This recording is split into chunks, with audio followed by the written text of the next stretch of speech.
Skinny puppy.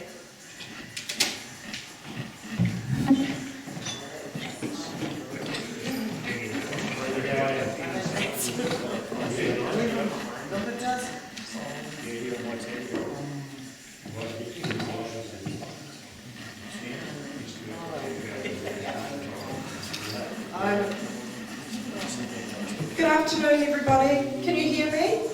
What? Yeah. Can you hear me? Can you hear me? Is that loud enough? What? Tell everybody to come up front. We're filming it, Jerry, so it's good if we have the microphone. What? We're filming this for people that can't be here today, Sass, and it'll be on Vimeo or YouTube, so tell all your friends and I'll put some advertisements out amongst the artistic community and let people know. I'm not surprised really today with the state of affairs in Dunedin that we don't have very many people, but I'll ask you to please keep your masks on unless you're up here at the front speaking like me. If there's an emergency, please exit straight out these side doors or the way that you came in. After our celebration for Martin, we're going to go back outside and have some fresh air, open up all the doors in the building. Feel free to come back inside and have a look around at some of the prints and Martin's work that's on display. And we'll be serving some orange fizzy pop, Martin's choice, outside in the car park while we admire Bruce Mahalski's beautiful mural on the building. Thank you all and welcome to a celebration of the life of Martin Peter Dudley Thompson, 15th of January 1956 to the 14th of September 2001. Thank you for being here today. My name is Mandy Mayhem and it's my great privilege to lead you all in the sharing of memories and the telling of Marty's story. We meet to pay honour and tribute to a unique life and to express our love and admiration of Martin's character. Martin is survived by his 3 siblings and dearly missed by brother Jerry, Therese, and their children and grandchildren, the extended Thompson and Hales family. In Australia, Martin's sister, Julia, and Raymond and his family in Wellington. Brett McDowell, of course, and the Waitati and North East Valley creative and artistic communities. Thank you, Martin, for touching our lives. I'm glad to have known you. We've come together from different places at different stages in our journey through life. There's one thing that we all have in common. Our lives, at one point or another, have been touched by Martin. Some of us are closer than others. Maybe it was an encounter at a cafe, a conversation about art, or anything wood-related. So who was Martin Thompson? I'm glad you want to know. Welcome everyone. Let's do our best to paint the colourful tapestry of Martin's life. It's my aim to tell you something you didn't know about this wonderfully eccentric cult artist. Born in Wellington, at the hospital, Martin was the first of 4 children for Terry and Mary Ann. After relocating to Mangakino, his siblings, Jerry, Julia and Raymond, would follow exactly 13 months apart from one another. Terry was an engineer and they travelled about following work in the hydroelectric, living in Te Kuiti for several years, then attending kindergarten in Nelson. And in the Hutt Valley, St. Pat's Town and Catholic was their primary. Martin was bullied. He went to St. Benedict's in Nio first, then St. Pat's Town, but he was bullied, and then St. Pat's in Silverstream for the rest of his education. He left in the 5th form and began a joinery apprenticeship for Flack and Atkinson in Petone. Growing up, he didn't really play with his siblings. Although they were close in age, Martin was always busy with his own projects, frequently in trouble for leaving his dad's chisel and other tools lying about. Woodworking was his first passion. On completing his 4th year apprenticeship, he was given the sack. Martin was a perfectionist, and he took far too long to perform any of the set tasks. However, he eventually moved out of home and he found work for the Wellington Chair Company. He made furniture from recycled timber, sanding. His role was the chief denailer, perhaps the best in the world because he was so obsessive. He would work outdoors in all weather with timber propped between a couple of 24-gallon drums and him standing atop a pile of rusty nails. He was a perfectionist and enthusiastic about the preservation of native wood, working late at night pulling apart ancient flooring and readying it for repurpose.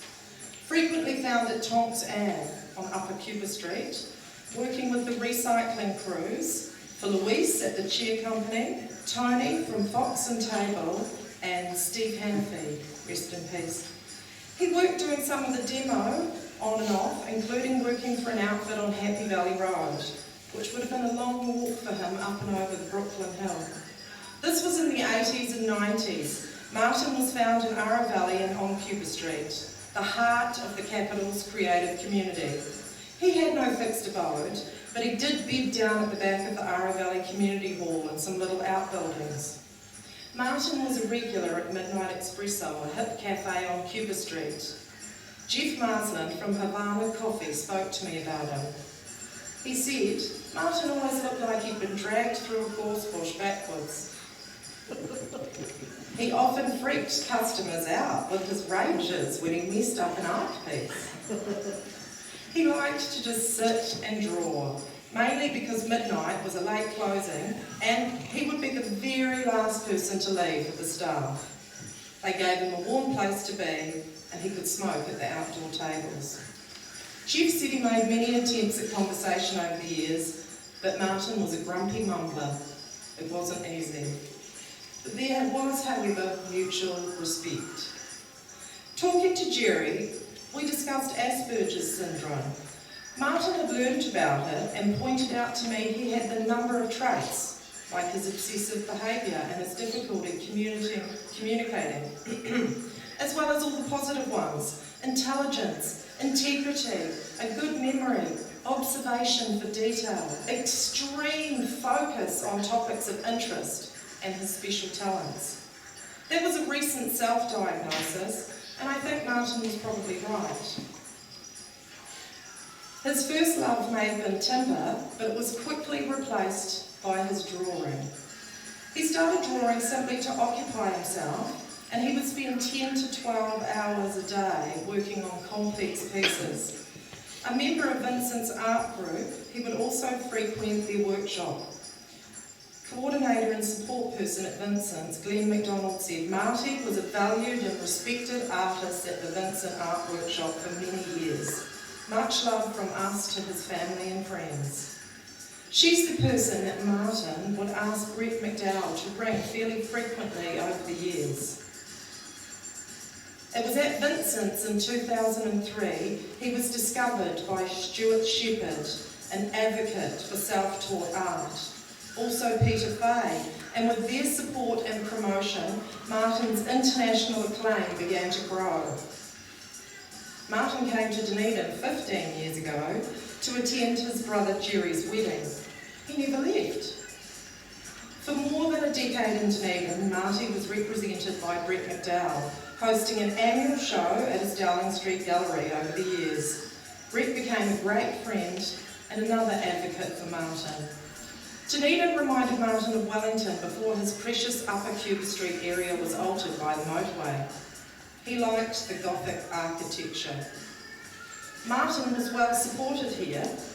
For a time he lived with Jerry and Therese in Waitati and lived for a very long time, nearly 10 years behind Gray's picture framers in the valley. Thanks to Chris, he had a fixed address longer than he'd lived anywhere in his adult life. The framing studio moved to Highgate and the ladies who were the new shop tenants did not take a liking to Martin. His several accidental attempts at burning the place down didn't help. He was a bit of a liability, especially because of his insistence on smoking indoors. And those various heating methods, usually opening the oven door and turning all the elements on full bore. He didn't use the stove for anything else. His flat contained a bed and a chair, plastic, the warehouse garden variety. He didn't want a proper heater, thank you very much. I'm sure Martin could cook, but food wasn't important. He sustained himself on sugary fizzy drinks and takeaways. His room had an impressive pyramid display of fizzy cans, and the floor was thick with takeaway wrappers and overflowing ashtrays. He got his recent flat in Maitland Street thanks to Ted Ottred after near exhaustive searching. He lived back in Waitangi for a while with Jerry, maybe 6 months in a caravan, before the Maitland Street flat eventuated, once again because of Ted's generosity. The stability he experienced in Dunedin gave him more time to focus on his work. He loved the cafes, such as Kiki Beware, Modax and RDC. It was at these spots he could usually be found with his precious folio of art churning out another colourful piece. He'd walk all the way to South Dunedin to hang out at the Cannabis Museum and also the Whakamana Cannabis Museum and Cafe prior to its closure.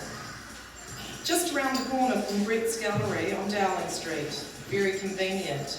This was Martin's daily routine that involved popping into these spots, his circuit.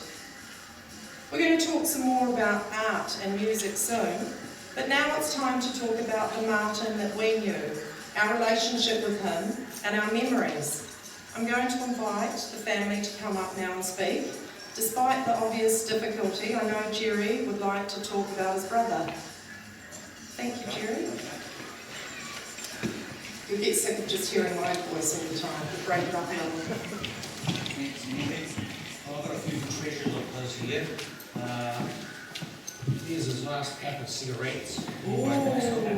Ah. Yeah, pull up this. Here is a smoke alarm that he's probably got sick of looking at the red light flashing, so he smashed it, found it in all his rubbish on the floor. It's about that deep and all rubbish. Here's another. He made this when he was 14. It does come apart. Don't pull it apart. We won't be able to put it back together. He made that when he was 14, and he made the box with his ashes in it. This box here. How did he know it was going to have his ashes in it? That That was a joke. Here's got some nice. That was old. You should have seen the hundreds of pens he had on the floor.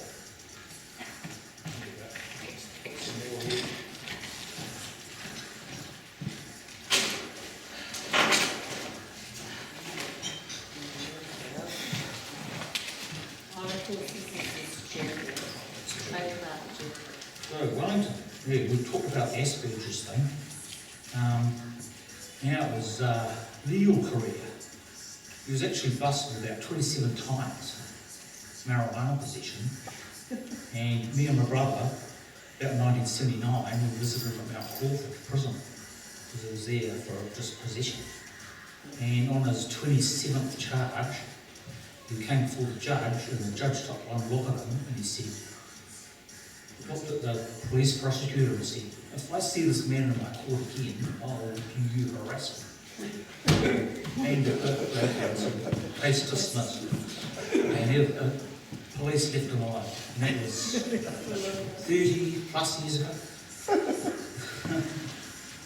Now, I don't know if you've ever walked through town with Martin, but it's hard to catch up, keep up, because it was flat.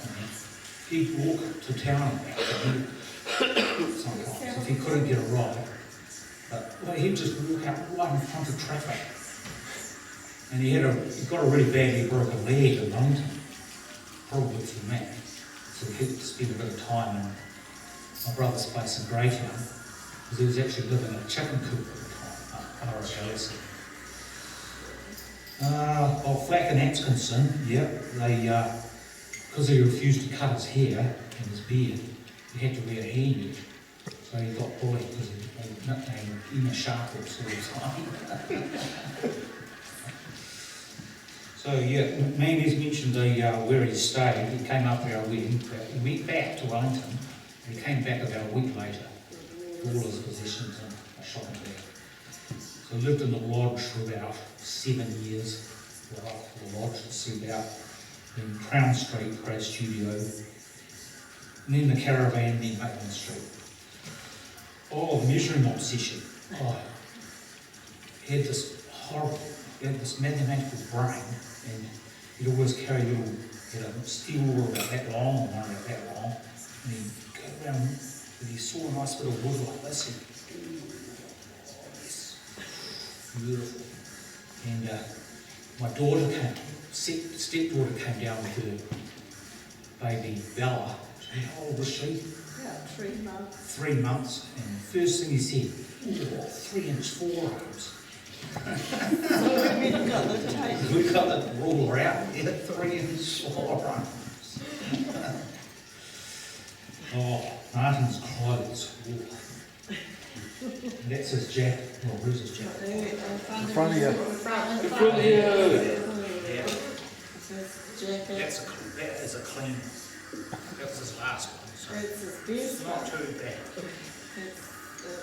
That's Oh. Every time he, I don't think he did it every washing, he just usually go to the Save Mart, go around the racks, pick up a change of clothes, go into a booth, change all his clothes, leave his old ones behind and look Oh my god. he did have showers every now and then. And he used to wash his clothes if he was He went and had showers with his clothes on. That's so And bad. down at the beach one day, I remember we went into the sea and swimming in his clothes. But Angela told me he'd come over to her place for showers, use all the really posh shampoo and soap. Because he reckoned our happy water at home was too cold. That's so bad. Oh, and one of the last ones, a hitchhiker. God, he was a hell of a hitchhiker. Oh, he'd be out there. When he was living in Waitaki, he just loved to go to town all the time. He wouldn't hang around in Waitaki because that's where he bought everything. And he went out there one night with pouring rain, and about 2 hours later he comes back, dripping wet. He said, oh, I walked all the way up to the bridge and back, and 147 cars passed me. The selfish bastards.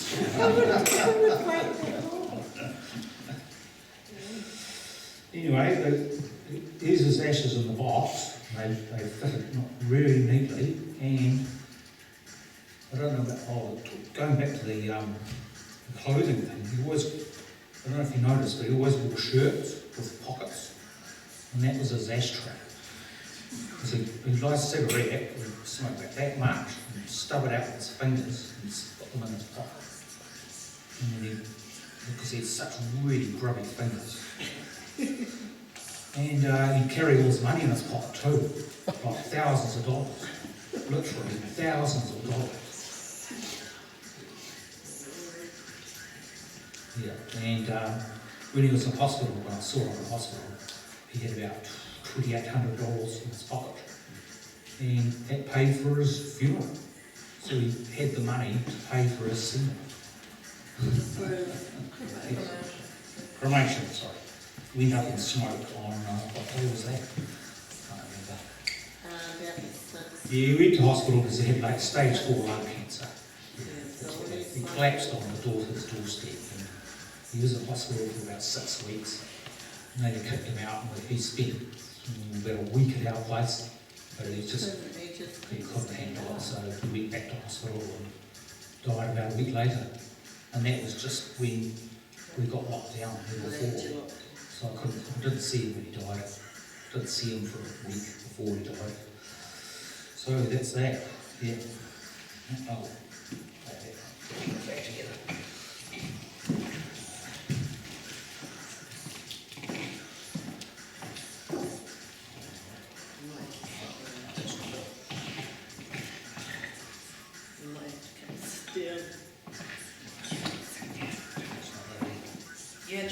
figure the puzzle out now. Yeah, I know. So, you break it.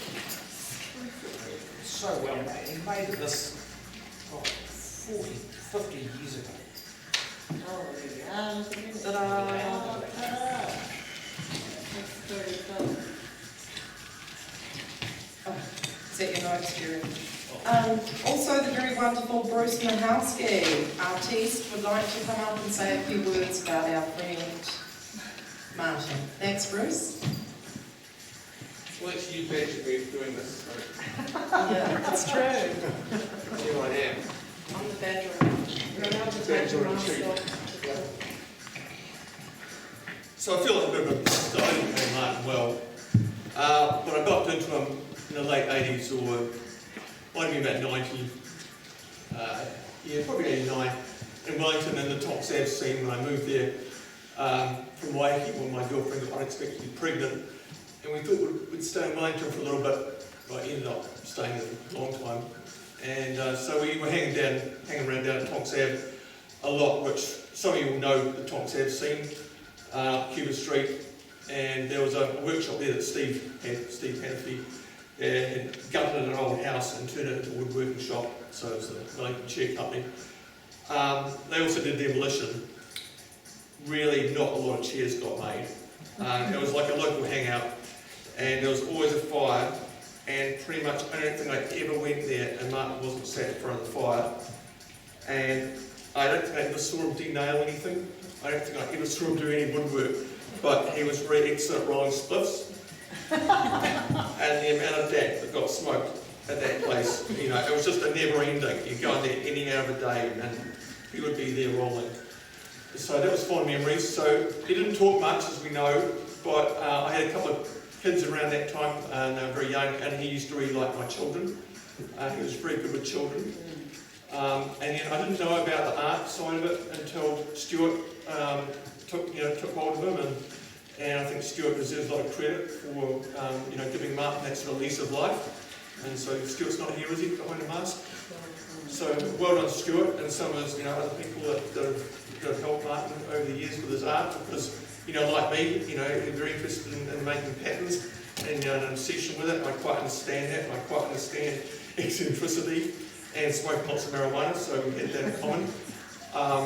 And then when I moved to Dunedin about 5 years ago, I was looking at a property to buy, and I'd been looking at Grey Studios for a while, and I knew Chris vaguely, and so I approached him about buying it, and he said, well, I've got this tenant there, he's a bit of a weirdo, but he comes with the property. And I didn't know it was Martin at the time, until I found out it was Martin. And so I think Chris has got to be given a lot of credit as well for his advocacy for Martin and helping him stay there that long. So yeah, not much to add, but I respected Martin, and sad he's gone. But amazing he lived this long, considering the amount he smoked. Really. Well, it did die at stage 4. Yeah. So let that be a lesson to you. Yeah. Oh, thanks, guys. Oh yeah, I was the one that found this poster too. Oh, yeah. So that was the first thing I saw him draw on graph paper. So he knew, and we all knew, that when the motorway came through, that whole Thompson seemed to be destroyed, and that whole group of people would split up, as happened. All right, thank you. Thank you. Thanks, Bruce. Amazing. I'm going to read out a few tributes, and I'm hoping Jack Ford's going to arrive. He's driving from Broad Bay at the moment, where he was at work, but Jack's going to talk a little bit about the Cannabis Museum in town. Bruce just alluded to the little brochure, the photograph in the middle, the rather handsome photo of Martin from many moons ago, looking a little bit... James K. Baxter, but I'm thinking of the other... Of Rasputin? No, I'm thinking of the murderer. Oh, no. Charles Manson. No, sorry, okay, sorry. Anyway, that photo is by by Mr. Beast, Heady Beast of Head Like a Hole fame, Mark Hamill. So Mark said he spent many hours watching Martin from the back of Midnight Espresso after closing. He always fascinated me with his intricate, obsessive dot art, constructed in the manner of a genius who's discovered the blueprints of the order of the universe. He's trying to get it down on paper. And another time, he might have been more widely celebrated, but I'm so glad he left an impression on me. Willie Blake from Real Groovy Records on Cuba Street said that he was a regular visitor. Everybody knew his mathematical art was worth a lot of money. I felt sorry for him, so I knew that he was suffering some kind of mental illness. My boss didn't like him being in the shop. One day when I was at home watching Prime TV, someone ran a short story on him, showcasing his work in an art gallery. I never got the true story. Someone told me he was a lecturer at Victoria. Funnily, lots of people thought he was a lecturer at Dunedin University as well. Another story from Tom's app. I've got 15 pages of online tributes here from Wellington people. Lumi Caden. Sad news to hear. He was a cool cat and he worked for me part-time on and off in demolition in the late 80s and 90s. He'd come and help me pull up the matai and remove flooring. He was hard case. He didn't like working during the day. He would turn up at jobs and work most of the night. We would leave him some coffee and some food and a bit of green. And he would pull up the floor and nail it. He earned his money, but mostly at night, just plodding away. He was a top man. I started a recycling yard at the Happy Valley landfill. We had a yard halfway down Happy Valley Road and we called it Resurrection Recycling. We did a lot of demolition as well. We had about 15 strippers and labourers working for us. Hey, I think it was Tom that put us onto him. I don't know, but I haven't seen Tom for a long time. He was a top man anyway, that cat. Rest in peace, buddy.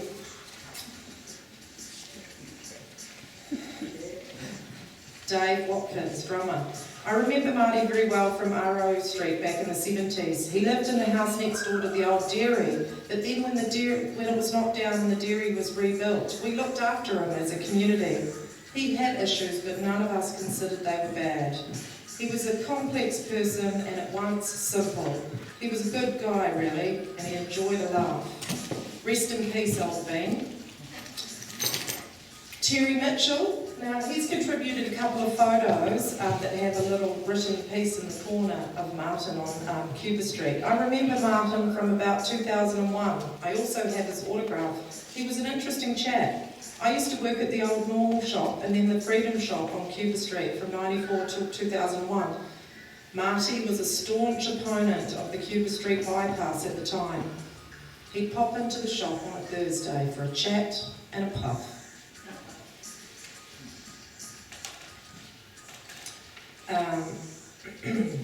This one's from Sam Ovens in Dunedin. Sam said, the last time I saw Marty, I was having a coffee at Kiki Beware with my dad. Marty had a nasty bout of coughing, and Dad and I went over and gave him a glass of water. In the early 2010, he was a lot more sprightly, and I recall having conversations and passing with him. He always had a bag full of material in his folder of artworks. For whatever reason, he reminded me of that 1998 film, Pi. I always suspected he had some secret equation or information hidden away that he was never going to expose to the world, but he'd hidden in his artworks. His art had a big impact on me when I was at art school in Ōtepoti. The details, his obsessiveness, the therapeutic and the intricate yet seemingly minimal purpose and method. So simple. Mathematical mandalas. Rest easy, Martin. Sam Ovens. I first heard of him, it was via massive publications of sorts. He had a significant reach, really, and he'll be missed. And more from Dunedin, Mayor Aaron Hawkins. Rest in peace, Martin Thompson. Martin and his folio were a downtown omnipresent for more than a decade here in Dunedin, and in Wellington prior to that. He'll be missed. Dunedin Public Art Gallery. The art community of Ōtepoti Dunedin and Aotearoa is mourning the death of a great artist, Martin Thompson. Thompson moved from Wellington in 2007 and was a familiar sight in central Dunedin, an unassuming figure carrying art supplies and shrewdly observing the world. Rejecting convention, he walked his own path, accompanied all the while by pen and graph paper. Thompson's intricate compositions are distinct and unique, focused and fastidious. They diverge from the mainstream current of the art world. Acclaimed both internationally and in Aotearoa, his legacy will continue to be upheld by his work. I'm happy to distribute any of these tributes if people are interested. From Peter Fay, who was one of the first people with Stuart Shepherd that stumbled across Martin, he's acknowledging the first moment he met him, and he writes about the experience. Not so much it was a dark and stormy night scenario, but more to the bill it was a dark and stormy late afternoon, so I was forced to take shelter in a Wellington bus shelter in the vicinity of Cuba Street. And from deep within the darkness that had enveloped the shelter came strange noises. At first I thought someone was being assaulted, but on closer examination, the noise was coming from a man working feverishly over what appeared to be graph paper he was marking with coloured pencil, forming the most extraordinary patterns. Something extraordinary was happening right before my eyes, and I immediately began to talk to the stranger, and soon he was showing me other graph paper sheets that he had in a folder. I was hooked. I asked if I could buy his work. A deal was soon struck. He told me he was going to Vincent's art studio the next day. I agreed to meet him there with money. I was not confident that he would turn up, but right on cue on the appointed hour, Marty was there with 3 photocopies of the works I'd agreed to buy. I held my ground and told him it was the originals I wanted. A wry smile crossed his face. The photocopies were put in the bin. The financial transaction took place, with Marty giving a percentage of the sale to the Vincent studio manager. He left in a happy mood, and I was over the moon with my 3 Martin Thompson works. I set about telling as many people as I could about these extraordinary works, and several more I was able to acquire over the coming years. I was thrilled to see his first work shown at the National Gallery of Australia in 2002, Home Sweet Home works from the Peter Fay collection that toured Australia and New Zealand. I never cease to smile when I think of that trajectory, from bus shelter in Wellington to the walls of the National Gallery in Australia and Canberra. Some of those early works may have faded, but their power and beauty and complexity will never fade for me. Martin was and always will be one of the great originals of the art world. And from Brett McDowell, his current agent, Martin appeared in Dunedin as if by magic in 2007 sometime. I'd learnt about his work a year or 2 previously when he was included in the influential exhibition Home Sweet Home. It toured Australia, but it made its only New Zealand stop in Dunedin. When I learnt that the man himself was spotted in Dunedin, even working on graph paper in the Octagon with his famous folder of works, I was determined to track the genius down myself. We ended up working together on his first exhibition. The first show of the year was always Martin's slot. He loved being first.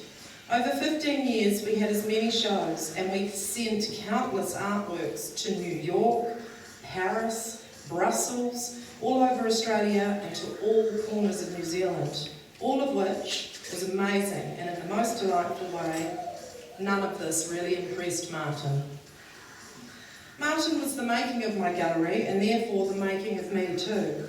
It was always with great pride that an artist as significant and culturally important as Martin would be a part of my every year. When the nagging doubts crept in about the hard work of running a gallery, and if my confidence was flagging, it was always the thought of Martin that righted my ship and set me straight. I've missed Martin's daily visits. There's no one better to ask a thorny question about native timbers, and I'd have to reach for my calculator now instead of relying on my great friend's amazing mind. Here's a list of things that Martin loved and hated. The flavour of a man. Martin hated injustice. He always went to bat for the little guy. Martin loved chocolate, but he insisted you broke it up for him. Martin hated small denominations. He loved $100 bills. Don't we all? Martin hated woolly thinking. Martin loved to smoke. Martin hated it when people didn't do what they said they were going to do. Martin really loved babies. And Martin loved obscure industrial bands and was encyclopedic about them. Crispy ambulance, anyone? Nurse for the wound? Martin loved Dunedin and all of its old architecture. It reminded him of his beloved Wellington in the good old days before it was ruined by gentrification. And that's related to going into bat for the little guy too. The motorway bypass was something he staunchly opposed. Martin also really hated dark, dull colours. He was always on the eternal hunt for brightly coloured A3 clear file folders and also the ultimate pen. It's a hard habit for me to break now, searching the op shops. Of course, Martin's going to live on forever. It's the advantage of being a great artist. Rest in bright magenta and fluorescent orange noise, Martin. I love you and I'll miss you. Brett McDowell, Gallery, 5 Dowling Street, Dunedin. So Brett's show, Martin's latest work, is open until 5 p.m. this evening, and then tomorrow from 11 till 1 p.m, and then every day from 11 till 5 till the 24th of March for you to go and see his most recent works. Before we continue, is there anyone else here who'd like to say a few words? Yay! And then Jack Ford. Is he there? Thank you. Thank you for the opportunity. Aww. Hello, my name's Anna. I'm Martin's step niece.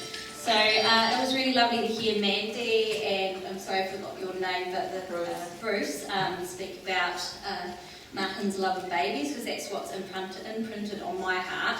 And Jerry talked about when he met my daughter Bella as a 3-month-old, and he was obsessed with her. And as a maternal instinct, I was quite protective and a little bit worried when he was touching her when I didn't know him very well. But I soon realised that it was just like a special connection that he had with babies. And I just remember very clearly when he put his hands up like that and he did say, oh, little 3-inch forearms. So we continued to call Bella the 3-inch forearms, of course, after we checked his accuracy, and it was spot on. It was to the millimetre, or maybe, I'm not exactly sure, to the inch. So that was really cool. And another thing that was left in my heart, and for those of you who know me, I'm a teacher, and Martin was often hitchhiking. And I remember one time I picked him up and he told me as soon as he got in the car how many cars had passed by. I think it was only about 70 that day. But I opened up the door and I said, come on in, and I drove. He's like, where have you been? I was like, I've been at the school. You know who I am, I'm Anna, Teresa's daughter. And he's like, yes, he acknowledged me. He said, you've been at the school. Oh, why's that? And then when he found out I was a teacher, gosh, I was a bit concerned that we wouldn't make it from Waititi to town, because as I discovered, school had been something that had been quite traumatic for him, and just the way that people had treated him has really made me really think about those children that maybe are a bit different, a bit challenging, and that actually teachers will leave an imprint on those kids forever. He was 50 years old or something, and he just said, school was torture. The people at school, the teachers, it was horrendous. So just, those two things have really left an imprint on my heart, and it's been excellent to have known Martin. Thank you.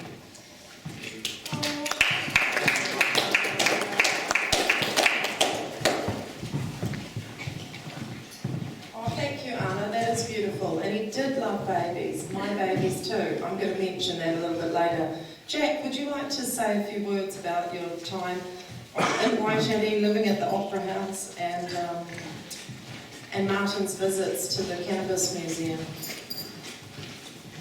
Thanks, Jack. Rushed here from work. Afternoon, team. I didn't know Martin for very long, probably 6 years maybe tops. He'd definitely been a part of the Dunedin environment for a long time, and you'd definitely seen him when he was around town. He was a very passionate guy, I could say that, about lots of things. Doesn't like Pinus radiata at all. That was awful stuff, don't approach him with it. And of course everyone knows he liked to smoke cannabis as well. One of the occasions which has stuck out in my mind for Martin is back when the Cannabis Museum was in South Dunedin, and for a brief period of time people were getting in some 97% pure cannabis extract. This stuff was CO2 extracted, came from the US, it was very nice. Whenever Martin was getting into something like that, he would always tell you how much he liked it, and he liked this stuff a lot. His whole body would be racking with the cough, but he wouldn't let it out. He'd hold it in if it would kill him. And I hadn't tried any of this before, this cannabis product, and I should let you know that it's a lot stronger than anything else I've had before. And after 20 minutes of coughing, feeling like I couldn't breathe, literally it felt like your lungs were coated in something, my vision kind of cleared and I was able to re-enter the kitchen, which is where everyone else was at the time. I had a lovely time there. There was a couple of tourists, this couple, that had found their way into the Cannabis Museum, and they were chilling out there and having a nice time. Everyone who didn't know Martin would give him a bit of space because he didn't, look like the most rational person there. And that wouldn't necessarily be the case very often. However, on this particular day, after we'd all had way more of this cannabis product than you would ever need, Martin made a mistake on his artwork. As I said, this guy was really passionate, especially about his art, and he didn't like making mistakes. The front of his artworks is one part of it, but if you ever see the back side of one of his originals, if he makes mistakes, he'll cut it out and sellotape it up, and it's beautiful. This was beyond repair. He froze, whereas he had been moving. That drew everyone's eyes towards him. He then screwed up his artwork into a massive ball, threw it on the ground, and immediately started dancing around the room, stomping and swearing. This French couple were like backed into the corner like this. They had no idea what to do. I didn't know what to do. I didn't know Martin at the time. It was after that we'd start picking him up when we seen him going places. And yeah, he was a very interesting dude. As I said, extremely passionate. Anyway, that's a wee story about Martin.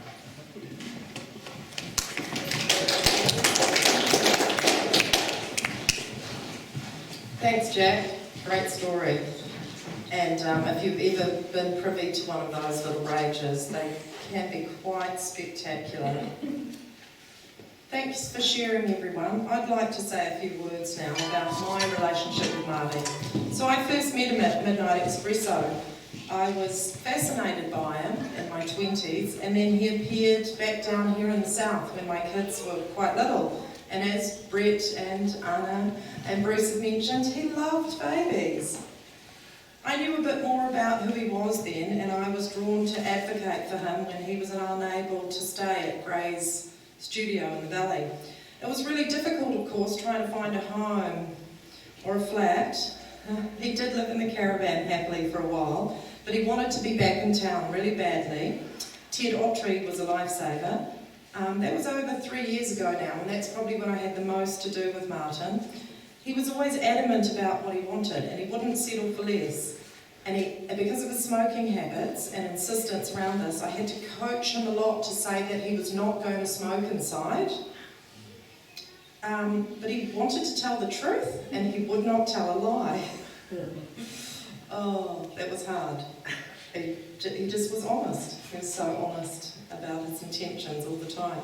So I would also coax him around the corner, away from the punters at his openings at Brett McDowell, when he would be smoking pot out in front of the gallery. He didn't care. I will add that he was sometimes disgusted by the 420 group on campus if they did not smoke marijuana. It was very much an expectation. He loved J-Day. That was his favourite day of the year, and the Cannabis Museum while it lasted. He was a #1 fan. Anyway, I digress. I would get clean clothes for Martin prior to his openings, but coaxing him into wearing the clean clothes or having a wash was another story. We gave him rides in the rain. While he was living back here in the village, we've already had the comment about him popping over to Angela's to use her fancy shampoo, complaining about those hippies next door and their solar power not being hot enough. Normally it's because he'd pick a grey day or everyone else had already used the hot water. That was a good excuse for him to go over to Angela's, I think. I have this vague memory of combing his hair. I think maybe I was dreaming. We'd always asked to cut his hair and he would not cut it. He would not. His hair was really impressive then. That was before the big daggy dreads. Still, no haircuts. No haircuts. He liked us and he trusted us and we hung out. He liked the company of women and he enjoyed our conversations. Quietly eavesdropping, I reckon. He did talk about wood and conspiracy theories, all sorts of things. He'd turn up at my place most Christmas days too. Have some food, then draw pictures, fill a New World shopping bag with ham and put it in his pocket later. One thing very personal that he shared that I vividly recall because it was both sad and beautiful, he said to Angela and I that he'd never been with a woman because none of us could see past his physical appearance. We felt really privileged and privy to that information, but I beg to differ. Again, that photo, the tribute sheet. I think Martin was a handsome person in his youth. Anyway, he called me a few times from the hospital, or got Jerry to call him, and I was really moved that he'd called us again at Jerry's place to his bedside when he was back at Jerry and Teresa's. I was flattered. He wanted me to bring him some healing books. He was really adamant he was going to get well, and he wanted me to treat his insomnia, and he wanted to get healthier. And I sat at his bedside and we talked quietly. With me, asking him questions about why he wasn't sleeping and reading him out, valerian and chamomile and properties of things that he could use. Put some lavender on his pillow. I was being his nurse. I was giving him some nice bedside manner. Those few weeks were the only times that I never saw Martin drawing. He still had his folder with him. He always had his folder with him. Except for that time he left it on the bus. I still feel sick about that. He never told me for about a week or something. Oh God. We don't know whatever happened to that. But Martin was known for riding the bus with $50, $100 bills, and others would pay his fare to avoid the delay of him trying to negotiate a ticket with the driver with his wads of folding cash. It's amazing that he never got ripped off. Apart from 2 times. He had a real set-to with Abe Gray at the Cannabis Museum over some pictures on the wall. And it got really personal. And Martin told me he wanted to punch him in the nose. Oh yeah, he was going to go him. He wanted to go around there. He wanted me to go around there with him. I believe him. He was really mad. What he wasn't going to do to Abe Gray. Whew. That sense of justice, when someone had wronged him. Wow. And then there was that other time at the flat when the students stole the stash. Oh my God. Should I tell that story? So if you ever visited him off Crown Street, you sort of had to go down a skinny little alley and around and around and around to the back of the studio. He lived right at the back of the picture framers. But there was a big tall building of student flats with big picture glass windows. And no doubt the students could just look down on Martin sitting, drawing and smoking in his room, and he put his stash in the same place every time. I'm imagining it was under the mattress. And so he comes back and it's gone. And he knows exactly who done it, and he goes over and he smashes the windows. Smashes the 18 windows. He smashed 18 windows. And then he walked like dripping blood down North Road with like a trail of... Someone up in Grey Street saw him smashing and couldn't hear it. Yeah, and the police picked him up. He was in a little bit of trouble over that, but when he explained the injustice again of how they'd ripped off his weed stash, I mean, the cops were quite sympathetic, and he obviously wasn't a suicide attempt, but he had done some serious damages. I'm not sure what the charge was on that. I think he got off. He did get off. Pay reparation. Yeah, reparation for the broken windows. About $1,800. Phew, 1800, 18 windows, that makes sense. So those were the things Martin loved. He loved music, he loved marijuana, and he loved wood. Some of you will know that. Martin had a few possessions: his art supplies, his pens and paper, his ghetto blaster, and 2 boxes of CDs. When he went back to Wellington, it was mainly to get his music. We've been listening to Skinny Puppy and some other industrial avant-garde tunes. We'll crank those up again shortly. I just want to list some of them to educate you and I. He loved The Cure and Joy Division, Nick Cave and Talking Heads. Well, who doesn't, right? But he also had Shehad and Pacifier in his collection, of course, because those guys all hung out together at Midnight Espresso. His New Zealand music collection included the Headless Chickens, High Dependency Unit, Blam Blam Blam, Bolter Space and the Gordons.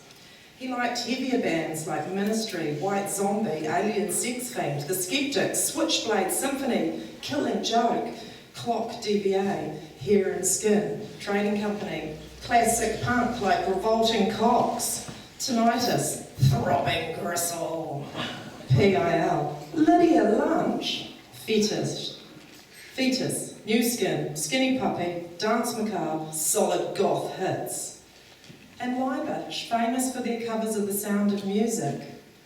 Brett mentioned Crispy Ambulance, they're English post-punk, and Nurse with a Wound, well, they're avant-garde as well, and one of their albums was called Chance Meeting on a Dissecting Table of a Sewing Machine and an Umbrella. One of his favourites, excuse my German pronunciation, Instürzend Neubauten. Yeah, meaning collapsing new buildings. German experimental industrial electronica. Originally formed in West Berlin in the 1980s, the group founder, Blitzer Baugeld, of course, was connected to Nick Cave's band. Industrial was Martin's flavour. All of his music, incredible. Now we're going to talk about art. Brett McDowell's got this fabulous book here, and he's made another run of copies and added some more photos, and it's like a discography of all of Martin's works. So he's just made 100 more of these that you could get a copy from Brett's gallery. He's included that new photo, Mark Hamill, Hiddiebee's picture that we sourced. So from Brett's book, I'm just going to read Henry Felton's description of Martin's work, outside in. The works are masterpieces of concentration as well as arcane mathematical wonders in their own right. Imprinting single 1mm squares with a fine point coloured pen, Thompson constructs meticulous diptychs, one positive, the other negative, forming a pattern determined by an equation he sets at the outset. Thompson chants the formula as he draws, which he claims dictates every aspect of the drawing, even the colour. It's about focusing on a small point, a single point of concentration, he says. Describing the process as clearing his head. It would be interesting to know what he seeks to clear it of. Thompson relocated to Waiheke outside of Dunedin in 2007. Asked why he made the move to Dunedin, Thompson simply says it reminds him of Wellington in the 70s. The move had been fruitful, with Thompson's work taking even more elaborate and ambitious proportions. His inspirations are not immediately clear, but a recent series is made in vivid turquoise, which Thompson said reflected the fantastic colours of the Islamic architectural tiles. He does not reveal how or where he came in contact with them.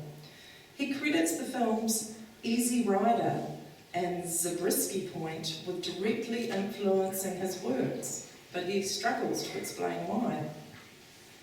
Well, easy rider. I kind of get that.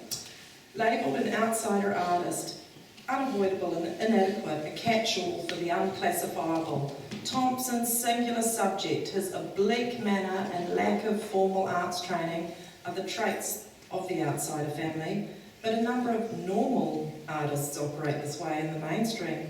If any artist were to some extent obsessive, Thompson merely exists in some way on that scale. He's been stuck with the label. Colour and scale may vary, but his art's essential nature has remained unchanged over 40 years, 7 days a week, 10 or 12 hours a day. It's what Thompson does. He says it's his life's work, only recently attracting international attention. Rumour has it that David Bowie had a piece of Martin's work. If this is true, it's because he would have attended the Outsider Fair in New York, because he lived across the road from the Puck building on Lafayette Street, which is where the fair was in those days. And he was a great collector of art, so it rings true, although we've never found any evidence for that. Martin had mixed feelings about this, because he'd attended a huge concert in Western Springs in 1978. 48,000 people were there. Martin must have been somewhere closer to the front of the concert, and he claims Bowie was the devil himself. He looked directly at a man standing near Martin, locked gazes, and the man dropped dead. Evil power of the gaze. Make of that what you will.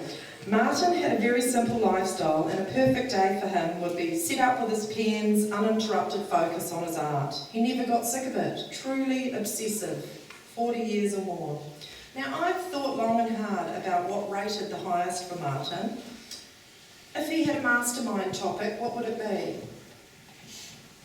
Wood? I thought if he could change one thing, he would change the introduction of Pinus radiata or Microcarpa from California to New Zealand. Insert angry rant. He loved marijuana. Would that have been his topic for Mastermind? I'd even go as far to say marijuana was Martin's mistress and muse. I think for him it was a tool. It helped him to do his work. It relaxed him. He would talk about it in a very loving and descriptive, almost sensuous way. But then again, he'd say the same thing about wood. The way he'd stroke the door at Angela's house, and he'd whisper to it sweet words about its colour and depth and grain. Did he say that about art? I'm not so sure. Is his art psychedelic? Reading Henry Fenton again. Martin Thompson is creating little trips, psychedelic experiences. His artwork is psychedelic. Martin's formative teen years peaked in the midst of the acid-happy subculture of the 1970s. Retinal stimulation and visual dazzle are the ultimate goals of Martin's drawings. His works are very big on, oh wow factor. Any day-glowing hippie would be equally thrilled with the effect of Martin's work with any polished minimalist gallery owner. For his first solo exhibition in Wellington City in 2005, Martin suggested the title, The Tripping Room. He experimented with large fluorescent-coloured digital prints and even produced some of his own wallpaper for the gallery walls. On the cover of your tribute sheet, Martin is holding this piece of work. Well, this is not an original. This is the chosen wallpaper sample. I'm going to pass this around. It was a little bit of a revelation for Martin that he could, and this was the palette of different colours. I think when he first came to Dunedin, he cottoned on to the fact that he didn't have to produce his art anymore on the early works on the blue graph paper here.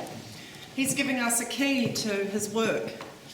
Top left corner, small pale coloured square. Mirrored, doubled, quadrupled. Is that the recipe? He chose coloured pages and had coloured graph paper made after that point.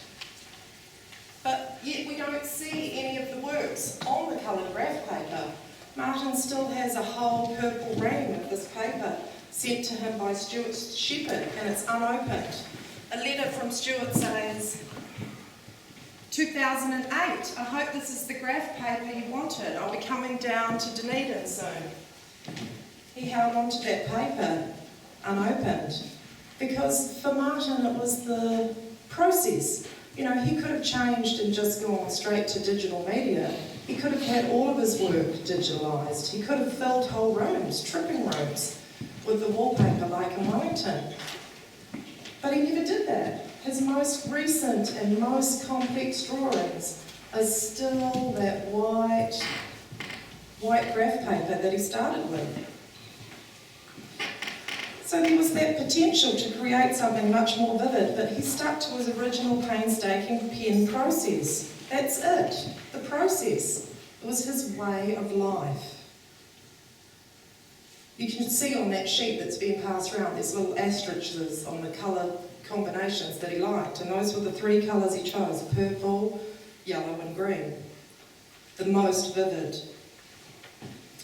I do think that Martin saw everything differently.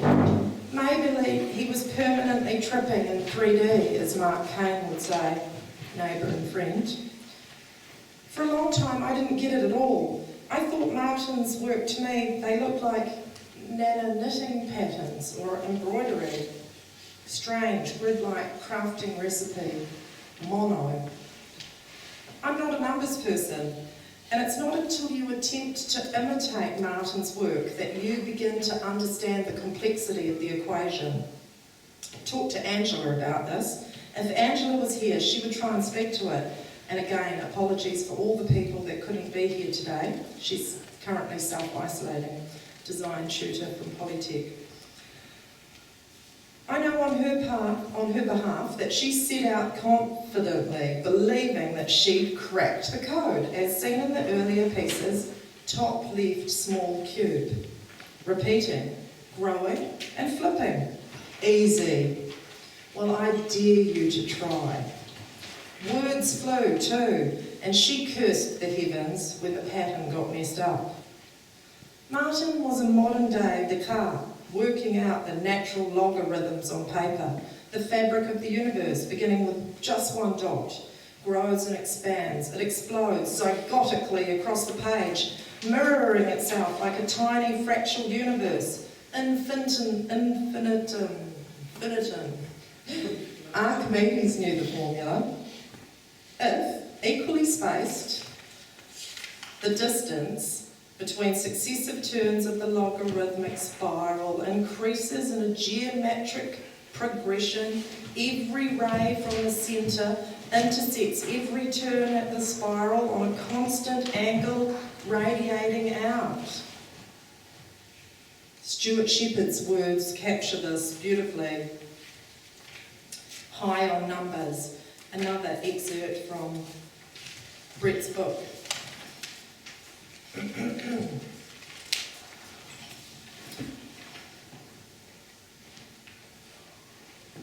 His technique to pen meticulously sequenced tiny squares, layers of sequences combined to form complex quilts, radiating mandalas, patterns of pixelated TV static. There's no test, no trial run. All the calculators for the work develop in the mind's eye and appear meticulously with mechanical certainty on the page. My understanding of this process, gleaned from watching the artist at work, is a predetermined sequence of division set out across the page, applied in strips, and then another sequence, overlaid again in predetermined calculation, affording the opportunity to render the first sequence in and out of the negative and creating a compound numerical pattern. There might be multiple overlays. Inevitably, the viewer gets confounded or an attempt to even try and decipher the system. The act of drawing for Martin seems to have evolved, in particular, a personal screening device against a chaotic and imperfect world. The act of obsessively filling in these miniature squares, focusing, counting, dividing, serves to occupy the mind and to filter some of the noise and clutter internally and externally. Thompson remains one of the only New Zealanders to be collected by the prestigious institution, the American Folk Art Museum in New York. The arduous creation of Thompson's work is obvious. The results appear clinical, robotic at a glance, but there's something naturalistic there, and evolution, after all, itself the results of fundamental laws played out over millions and millions of years. In this sense, Thompson is the central figure in his own work's cosmology, selecting the rules that dictate an eventual shape. There is something truthful, though bleak, to his brand of determinism, seesawing between order and chaos. What appears fiercely structured at first glance lacks any ultimate meaning, disorder masquerading as structure. The boundaries of outsider art are not exact, and that's part of Thompson's success, to have blurred them further. He may have developed outside the channels of contemporary art, but he shares with many of the greatest practitioners their need to produce it. And perhaps there is no better qualification. In October last year, Martin suffered terrible bouts of coughing. Luckily, his flatmates were home when he passed out in the hallway and sconed himself, a large bump and a black eye. He was hospitalised, and tests revealed the grim state of his lungs. Martin was adamant, like an old advertisement for smoking. Nothing was wrong with it, and it definitely was not going to kill him. He was wrong. He'd made many suggestions over the years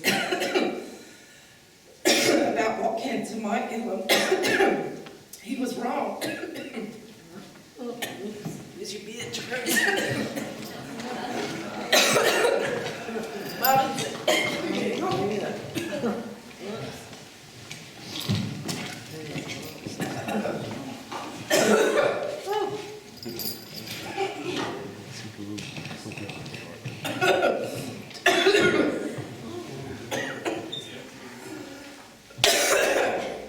I choked on my own spittle.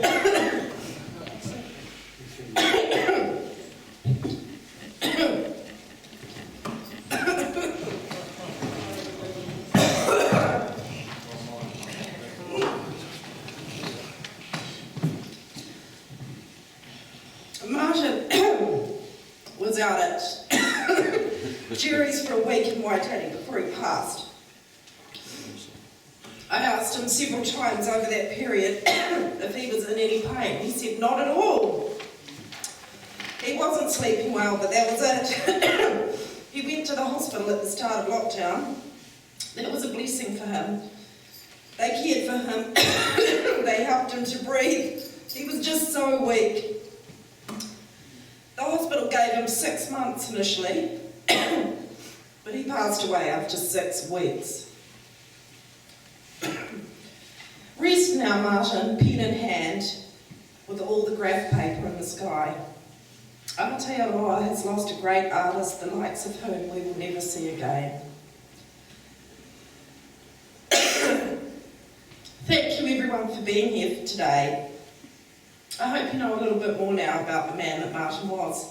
We invite you now to come outside, have some fizzy drink, and then come back in and take a look around at the many prints on the wall while I bombard your ears with industrial music. Don't forget the show, 5 Downing Street runs for a month. Thanks again. Go well, everybody.